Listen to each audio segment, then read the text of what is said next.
So, Sarah, we talked about the fact that you were on a committee, a Biden,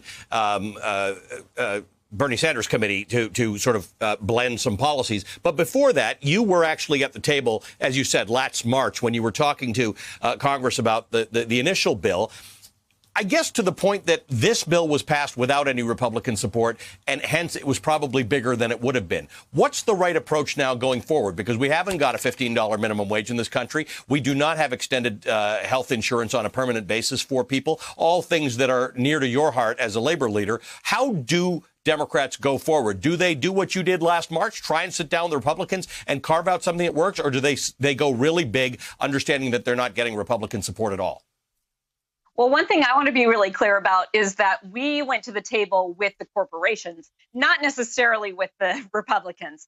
And this was a Democratic plan last March. And if it were not for Nancy Pelosi coming screaming back across the country to stop McConnell's plan from going forward and shoring up, and Chuck Schumer coming and bringing all the Democrats together and stopping that corporate giveaway that McConnell had put together, then we wouldn't have had those negotiations last March, and we wouldn't have been able to fight for the Workers First program that we have.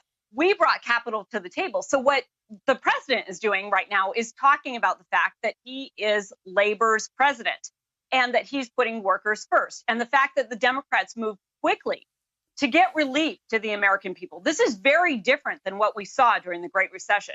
This is targeted at working people. This is actually getting to those steel workers that Ted Cruz was talking about. And let's be really clear.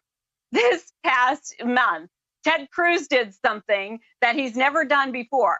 He was actually shamed into changing his ticket to come back to Texas. He didn't even stand up for his wife or his father in the past when they were disregarded by President Trump. But working people are starting to understand that they can hold their elected representatives accountable, and they're doing that. And Democrats understand that when they actually take action and get help in the hands of people, people are stronger. And they're also going to remember who helped them. This can't just be a battle of words and policies and academic. This has to be about truly getting help to the front lines. That's what this package is doing. It's going to make us stronger for those fights because we've got to get that minimum wage passed. We have to do these other things.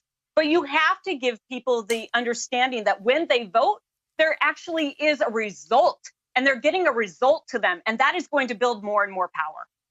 Thank you. Thank you. Thank you. Thank you very much. Thank all of you out there. Thank you as always. Thanks to at home. Thanks for watching. Thank you so much for letting us into your homes during these extraordinary times.